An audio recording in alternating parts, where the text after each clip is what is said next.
রাসূল সাল্লাল্লাহু আলাইহি ওয়াসাল্লাম বলেছেন, যে ব্যক্তি ন্যায়সঙ্গত হওয়া সত্ত্বেও ঝগড়া পরিহার করল, আমি তার জন্য জান্নাতের মধ্যখানে একটি ঘরের জিম্মাদার। আবু দাউদ শরীফ, হাদিস নং 4800। আসসালামু আলাইকুম আমার প্রিয় আপু ভাইয়ারা, আপনারা সবাই কেমন আছেন? নতুন আরও একটি ভিডিও নিয়ে আপনাদের মাঝে আবারও চলে এলাম। আশা করছি যে যেখান থেকে যে অবস্থা থেকে আমার ভিডিওটি দেখছেন, আপনারা সবাই আল্লাহ তাআলার অশেষ রহমতে ভালো আছেন। আমরা আলহামদুলিল্লাহ আল্লাহ তাআলার অশেষ রহমতে ভালো আছি। আর এখন এই যে আমি ছাদের থেকে কয়েকটা বড়ই পেড়ে নিলাম। আর আমার গাছের বড়ই প্রায় শেষের দিকে, আর 2-3টা মতো বড়ই আছে। তো এখানে এই যে 3টা বড়ই পেড়ে নিয়েছি। তো 2টা বড়ই পেড়েছিলাম, আর একটা বড়ই পড়ে গেছে, ওটা তেমন একটা পাকেনি। আর আমার গাছের বড়ইগুলো খেতে মাশাআল্লাহ খুবই মজা, পাকলে খুবই মজা হয়। আর এখন এই যে আমি সন্ধ্যা থেকে ভিডিওটা শুরু করছি আজকে। এখন এই যে আমি কিছু ভেজিটেবল ফ্রোজেন করব। তো এখানে এই যে গাজর আমি কুচি করে কেটে নিয়ে তারপরে ভালোভাবে ধুয়ে পানি ঝরিয়ে নিয়েছি। নিয়ে তারপরে এখন এই যে আমি একটা বক্সে করে এভাবে রেখে দিব। আর আমি গাজরগুলো সিদ্ধ করে নিইনি, মানে ভাপিয়ে নিইনি, কাঁচা অবস্থায় রাখবো। আর এভাবে করে রাখলেই গাজর ভালো থাকবে আর টেস্ট একদমই ঠিক থাকবে। আর গাজর যেহেতু অনেক নরম একটা সবজি, তো সিদ্ধ হতে সময় লাগবে না, এই কারণে আমি কাঁচা অবস্থায় এভাবে রেখে দিব। আর গাজরটা তো আসলে অনেক বেশি কাজে লাগে, যেমন বিভিন্ন ধরনের ভেজিটেবলের আইটেম করতে, নুডলস রান্না করতে, কিংবা ফ্রায়েড রাইস অথবা পোলাও রান্না করা, বিভিন্ন কাজে আসলে গাজরটা লাগে। এই কারণে আমি গাজরটা ফ্রোজেন করে রাখি সবসময়ই। তো অনেক দিন ধরে শেষ হয়ে গেছে, তো আনাও হচ্ছে না। তো কিছুটা আমি গাজর এখন আপাতত আর কি ফ্রোজেন করে রাখবো, আর পরবর্তীতে একটু বেশি করে নিয়ে এসে আবারও ফ্রোজেন করব। আর এখানে এই যে ফুলকপি, তারপর ব্রকলি আর বাঁধাকপি, তো এইগুলোও আমি ফ্রোজেন করব। তো বাঁধাকপিগুলো আমি শুধু কেটে নিয়ে তারপরে ধুয়ে পানি ঝরিয়ে নিয়েছি। নিয়ে এভাবেই কাঁচা অবস্থায় বক্সে করে ফ্রিজে রেখে দিব। এই তো এভাবে আমি বাঁধাকপিগুলো রেখে দিব। আর এখানে যে আমি ব্রকলি আর ফুলকপিগুলো আমি ছোট ছোট করে কেটে নিয়েছি। তারপরে আমি একটু পানি দিয়ে সিদ্ধ করে পানিটা ঝরিয়ে এভাবে বক্সে করে আর কি ডিপ ফ্রিজে রেখে দিয়েছি। আর বাঁধাকপিগুলো আমি সিদ্ধ করিনি, কারণ বাঁধাকপিগুলো সিদ্ধ করলে একদমই নরম হয়ে যাবে, ঝরঝরা থাকবে না। তো ডিপ ফ্রিজ থেকে যখন নামানো হবে তখন দেখা যাবে যে একটার সাথে একটা লেগে থাকবে। তো তখন আর কি সবজি রান্নায় দিতে গেলে ঝামেলা হবে। আর এই কারণে আমি বাঁধাকপিগুলো একদমই মানে কাঁচা অবস্থায় রেখেছি, যাতে করে বরফ হওয়ার পরে ঝরঝরা থাকে আর আমার পরিমাণ মতো আমি বের করে নিতে পারি। তো যাই হোক, সবজিগুলো সংরক্ষণ করলাম। তো সংরক্ষণ করে রাখলে তো আসলে অনেক সুবিধা হয়, কারণ সবসময় সবজি পাওয়াও যায় না, আবার বাসায় থাকেও না, আবার দেখা যায় যে সবজিগুলো কাটতেও অনেকটা সময় লেগে যায়। তো এইভাবে করে রেডি করা থাকলে, কাটা ধোয়া সব কিছু রেডি করা থাকলে যখন প্রয়োজন হয় তখন বের করে নিয়েই কাজে লাগিয়ে ফেলা যায়। আর এই তো এখন এই যে আমি 1 প্যাকেট ব্রেড এনেছিল আমার হাজব্যান্ড, তো সেই ব্রেডটা গুছিয়ে বক্সে করে এখন জায়গা মতো রেখে দিব। আর আমার প্রিয় প্রিয় আপু ভাইয়ারা, প্লিজ আমার ভিডিওতে একটা লাইক দিয়ে আমার ভিডিওটি কন্টিনিউ করবেন। আর যারা নতুন আমার চ্যানেলটি ভিজিট করবেন, তাদের কাছে যদি আমার ভিডিও ভালো লাগে তাহলে দয়া করে আমার চ্যানেলটি সাবস্ক্রাইব করে আমার চ্যানেলের সাথে থেকে যাবেন প্লিজ।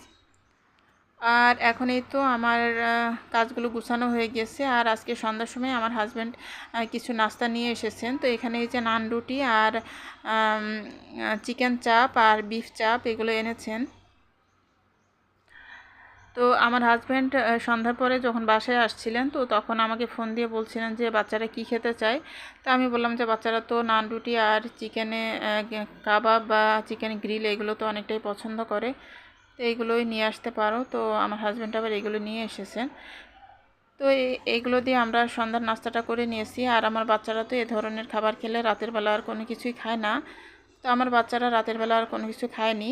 আমি আর আমার হাজব্যান্ডরা আমরা দুজনই রাতের বেলা ভাত ভাত খেয়েছিলাম, কিন্তু আমার বাচ্চারা আবার ভাত খায়নি। তো ওরা ওগুলো দিয়ে আর কি রাতের খাবারটা খেয়ে নিয়েছে।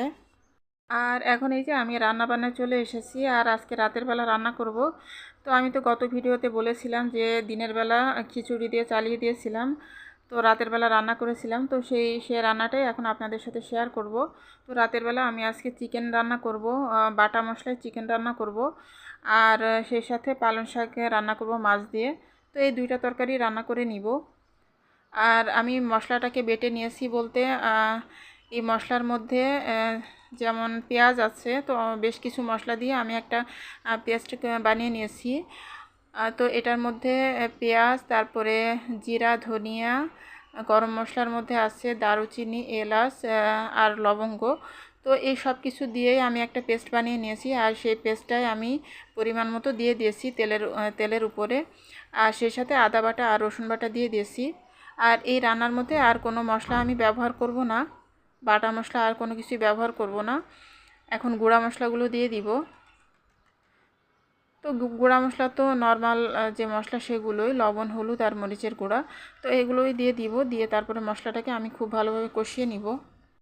আর সব ধরনের মশলা এভাবে করে ব্লেন্ডারে করে নিলেও অথবা পাটায়ও যদি বেটে নেওয়া হয় তাহলে কিন্তু মাংসের স্বাদটা অনেক গুণ বেড়ে যায় আর খুবই সুন্দর একটা ফ্লেভার আসে। যেমন গরম মশলা মানে বাটা দিলে কিন্তু আস্ত গরম মশলা কিংবা গরম মশলা দেওয়ার থেকেও কিন্তু বেশি স্বাদ হয় খেতে। তো গরম মশলা গুঁড়া তো আমি সবসময় করে রাখি, তো বাটা তো দেওয়া হয় না, কিন্তু আজকে আমি যেহেতু গরম মশলা সহই আর কি মশলাটা তৈরি করেছিলাম, এই কারণে কিন্তু মাংস রান্নাটা অনেক বেশি মজা হয়েছিল। আর এমনিতে আমার বাচ্চারা তো আমার সব ধরনের রান্নারই প্রশংসা করে থাকে। তো আমার হাজব্যান্ড আজকে অনেক প্রশংসা করছিলেন আমার মুরগির মাংস রান্নার। তো বলছিলেন যে মাংস রান্নাটা আসলে অনেক মজা হয়েছে। আর এই তো আমি মশলাটাকে খুব ভালোভাবে কষিয়ে নিয়েছি। আর এইভাবে করে সব ধরনের মশলা দিয়ে ব্লেন্ড করে মশলা তৈরি করে রেখে দিলে অনেক সুবিধা হয়, যখন তখন মাংস রান্নায় ব্যবহার করা যায়। তো আমি একটু বেশি করে মশলা তৈরি করে তারপরে রেখে দিয়েছি বক্সে করে, তো পরবর্তীতে যখন মাংস রান্না করব তখন আবারও আমি ব্যবহার করব। আর এখন এই যে আমি মশলাটাকে খুব ভালোভাবে কষিয়ে নিয়েছি। আর এখন এই যে আমি চিকেনটা আর আলুটা দিয়ে দিলাম, দিয়ে তারপরে আমি সব কিছু আর কি একসাথে খুব ভালোভাবে কষিয়ে নিব। আর মাংসটাকে খুব ভালোভাবে কষিয়ে নিলে খেতে আরও বেশি মানে মজা হয়।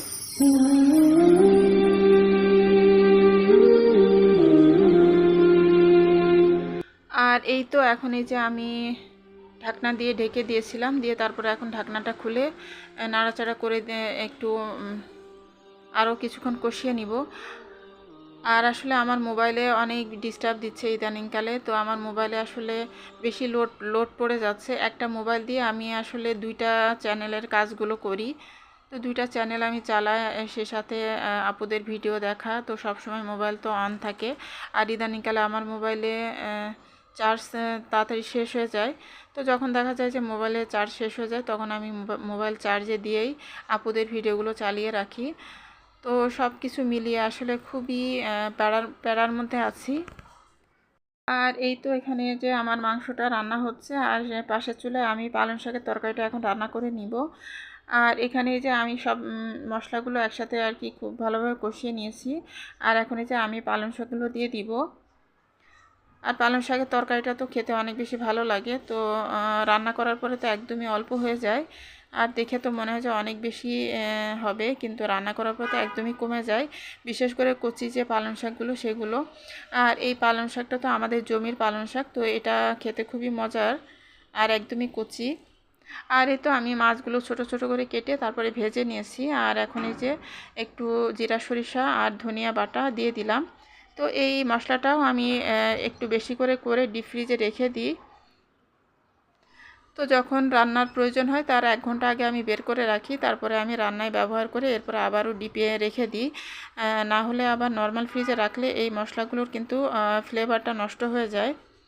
তো এই কারণে আমি ডিপ ফ্রিজে সংরক্ষণ করে রাখি। তো এই মশলাগুলো ডিপ ফ্রিজে থাকলে অনেক সুবিধা হয়। আর সব সময় তো আর পাটায় বাটতে ইচ্ছা করে না, এই কারণে আর কি এই মশলাগুলো আমি এভাবে করে ডিপ ফ্রিজে রেখে দিই।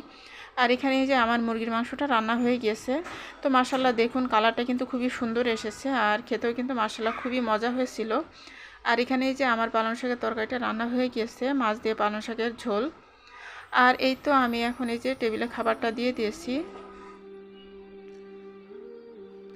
আর এই হাঁড়িটা কিন্তু আমি আজকে সকালে কিনেছিলাম। আমার মেয়েকে যখন স্কুলে দিয়ে আমি আসি, তো আসার পথে রাস্তার পাশে একটা ভ্যানে করে এই মানে পাতিল আর কি বিক্রি করছিল। তো সেখান থেকে আমি এই ছোট্ট হাঁড়িটা কিনেছি। এটা একটা সার্ভিং ডিশ হিসেবে আমি ব্যবহার করব।